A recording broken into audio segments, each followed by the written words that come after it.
Hundreds of years ago, people completely exhausted the planet's resources, leading to a total degradation of the population. The best scientists took it upon themselves to save the dying world. A renewable energy source was found. However, the greatest danger remained humanity itself.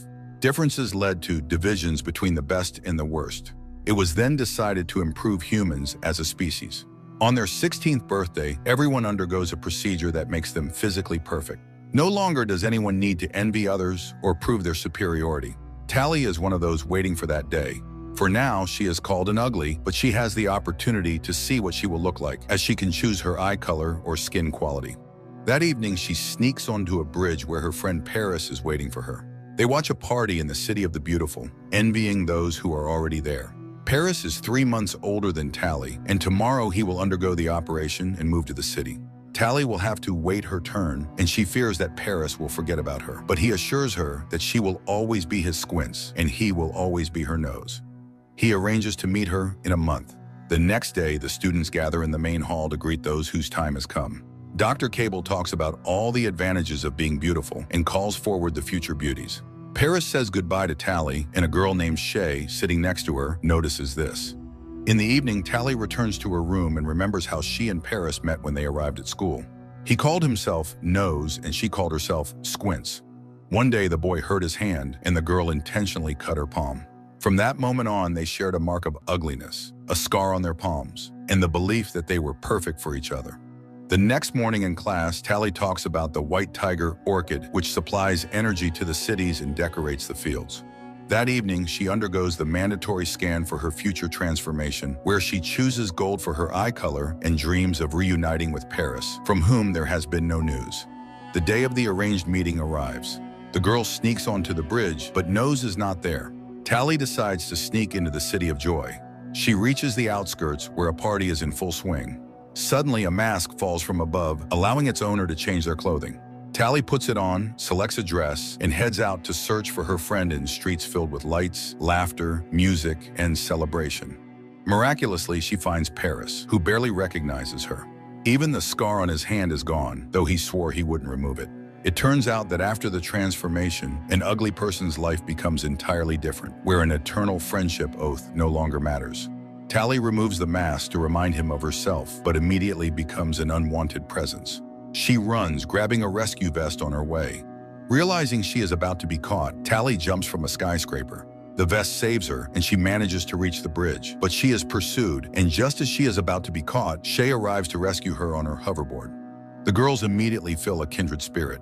Tally shows Shay how to sneak into the locked kitchen and tells her that her meeting with Paris left her disappointed. One day, Shay suggests that Tally learn to ride the hoverboard and gives her a forbidden book to read. Tally learns that Shay told her friends about her jump with the rescue vest, and now she is the heroine of the entire campus, which could lead to her being denied the operation. But she continues with her lessons and masters the hoverboard. Later, the girls discuss beauty, and unexpectedly, Shay reveals that she doesn't want to change at all.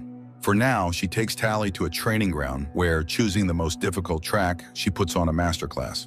After riding, Tally returns the book, in which she enjoyed the free flow of everything in the world, from natural seasons to relationships. Then Shay suggests that they both refuse the operation and escape with her to the smoke, a place where people live freely. She takes her friend to the edge of the school grounds, and after leaving their tracking rings on a branch, the girls fly into the wildlands.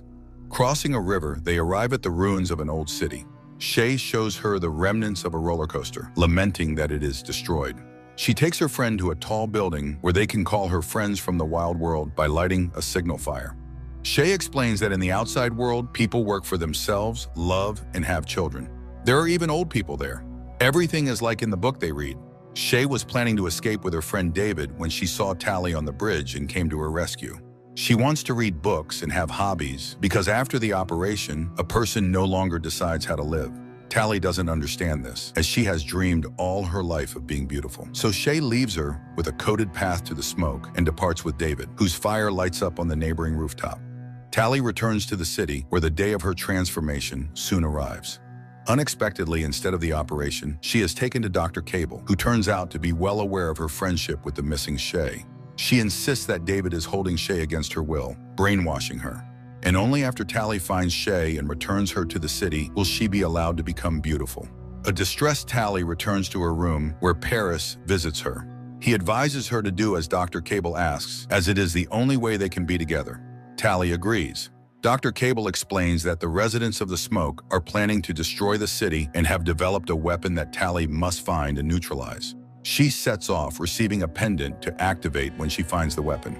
Tally follows Shay's instructions and after reaching the ruined roller coaster, rides it until she reaches an old railroad track. She camps in the forest for the night, lighting a fire, and unexpectedly finds charm in the surrounding nature. Later, she has to climb a steep cliff and cross the ruins on her hoverboard. The last stop is a white sea of orchids where Tally settles in for the night. Meanwhile, Dr. Cable calls Paris and offers to further enhance him. That night, Tally wakes up surrounded by burning orchids. As she is about to lose consciousness, David finds her. He checks her over, discards the transmitters he finds, ignoring the pendant, which is not yet active, and takes her with him. However, the tracker informs Dr. Cable that Tally is in the right place. In the morning, David brings Tally to the Smoke, where she reunites with Shay. However, the others find it strange that she managed to get there alone. Tally expresses her concern for Shay and believes she should return, but Shay has no intention of doing so and asks Tally to take a closer look at this way of life. The next day, Tally comes across a group of young people preparing for an expedition. It turns out that the fires are set by them because the orchids are toxic and drain nutrients from the soil, killing the planet. David offers her to join them and see the truth. The group flies on a mission aboard an ancient modified helicopter. From above, they see fields and forests destroyed by the orchids. Shay sets the plants on fire and a blaze erupts, suddenly revealing figures of people walking through the fire unharmed. Suddenly, the helicopter shakes and Shay falls down. Tally immediately jumps after her. She finds her friend and grabs her just as she sees a figure in a blue suit running towards them. But Tally grabs onto a rope thrown down from the helicopter and the two girls are pulled out of danger. Later, they discuss what happened, confused about how the city's scouts found them. Tally feels guilty and torn, as after getting to know the inhabitants of the Smoke better, she has started to think differently. Here, everyone works but doesn't use money, they just trade. The elderly aren't a burden because they contribute in their own way. Most importantly, the people have chosen to be here. They melt down old iron and make useful things. When Tally asks about weapons, Shay simply shrugs, saying, "Why would we need them?" Tally joins in the work, and even though it's hard, she enjoys the process. In the evening, everyone gathers around the campfires, where she is treated to natural foods. David tells the people that scouts have been spotted, meaning the city hasn't stopped pursuing them. While the Smoke believes in controlling nature, the city has perfected controlling people. By focusing on appearance, people stop reading, learning, dreaming, and choosing who they want to become. That's why they are ready to defend their freedom. The next day, David teaches Tally how to shoot a bow, noticing the calluses on her hands, and gives her his gloves as a gift. At that moment, the flamethrowers arrive, having encountered scouts again. However, these are not typical beauties, but very fast and strong guys. Later, Shay notices the gloves and explains that in this world, things are different from the city. If a guy cares for a girl, it means she's important to him, so Tally has to make a choice. One day, Tally asks David about the weapons. He takes her to his parents. They reveal that they used to be plastic surgeons. It turns out these operations are not as safe as people believe. There were even fatalities. While studying these cases, David's father noticed changes in the brain of the beautiful, realizing that after the procedures, people's thinking became clouded and they experienced a false sense of happiness. But only Cable realized the secret was uncovered and they were removed from their work and their research results were confiscated. It became clear that the brain was being intentionally damaged to control people. David's parents were lucky to find themselves in a community of dissenters where they were given a medicine that helped them stay sane. That's why they fled and dedicated the rest of their lives to creating a cure. But one of the main components remained in the city. The serum is the weapon, though it's not yet completed. Once they obtain what's missing, they will need to test it on a person, but only if that person agrees. That night, Tally reflects on everything she's learned, takes off the pendant, and throws it into the fire, not realizing that by doing so, she activates it. She tells David what happened, but he reassures her that she has chosen the right path. He tells her she is beautiful and kisses her. The next morning, the city attacks the Smoke. Men in blue suits trap the residents of the Smoke in nets and gather them in the square. Tally holds back David, and they watch the events unfold from a distance. Cable interrogates David's parents, and when she gets no answers, she orders Paris to kill David's father. He reaches out and with one swift movement, snaps the man's neck. David rushes out, and together with his mother, they cry over his father's body. Paris sees Tally but doesn't touch her, while Cable thanks her for her cooperation, revealing her true mission. As Shay expresses her disgust towards her, David's mother secretly slips a vial of the medicine into her son's pocket. Tally breaks free, runs to David's house, and sets it on fire. In the chaos, David escapes into the forest. Tally, shooting her pursuer with a bow, also runs while the townspeople burn down the settlement and take its residents away. Later, Tally finds David and tells him that she didn't know the whole truth, and the residents of the smoke paid the price.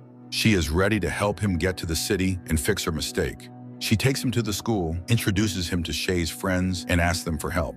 The young people start a rebellion, writing the words "Smoke Forever" above the city, diverting attention from the main goal. Taking advantage of this, Tally and David sneak into the laboratory. But to access the right level, the school ring is not enough. David takes it from a guard, and the pair find and free the residents of the smoke. But Shay has already been taken for the operation. Tally, David, and his mother rush after her, but it's too late. Shay has been turned into a beauty, and she really likes it. At that moment, Paris and Dr. Cable enter the laboratory, urging people to finally make a choice. All three step into the transformation booths. But just as the process begins, a helicopter flies overhead, and David's friend uses a flamethrower to melt the outer glass. The system collapses, Tally pulls Shay out, and while David's mother finds the necessary component for the medicine, they escape. The group makes it to the roof, where they are stopped by Paris. Tally tries to remind him of their friendship, but he reaches out, and David, remembering his father's death, attacks the handsome man. After a struggle, Paris dangles over a waterway, and at the last moment, he recognizes Tally, but he slips and falls down. David leads Tally away. Later, the group gathers in the ruins of the ancient city. David's mother shows them the retrieved component and pulls the vial from her son's pocket. The medicine is finally ready, but Shay refuses to be the test subject, as she loves being beautiful. So Tally volunteers to return to the city, undergo the procedure, and then become a volunteer. It's very risky, but she is confident in her strength. Sometime later, the beautiful Tally admires the city and, when asked by the system, assures it that she is completely happy being perfect. The movie raises more questions than it answers. The city's motivation is unclear, as the beauties produce nothing but self-admiration, and the danger posed by the smoke isn't fully explained. But the visuals allow viewers to simply enjoy the beautiful scenes, forgetting about the absurdities of the plot.